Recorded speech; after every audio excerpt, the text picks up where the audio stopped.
কবরের ভয়াবহতার মুখোমুখি তো সবাইকে হতে হবে, কিন্তু যে মানুষটা 1000 বছর আগে মারা গেছে আর যে কিয়ামতের 30 বছর আগে মারা গেছে, দুজনের কবরের বয়স তো সমান হবে না। এক্ষেত্রে কি বেইনসাফি করা হবে না?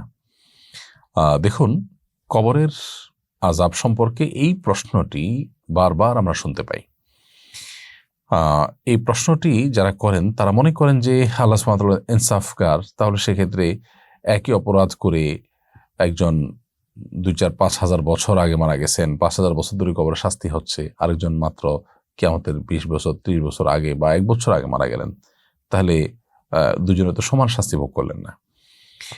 তো আল্লাহ তাআলা ইনসাফ কিভাবে করলেন?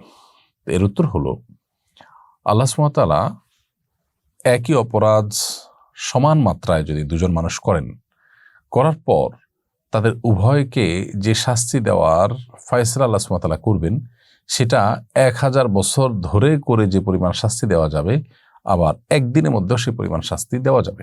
অর্থাৎ এখানে ইনসাফ রক্ষা করা সম্ভব। আপনি একজনকে 1 ঘন্টা ধরে 100টা বাড়ি দিয়েছেন, আঘাত করেছেন, আরেকজনকে একটা আঘাত করেছেন মাত্র 1 সেকেন্ডের মধ্যে।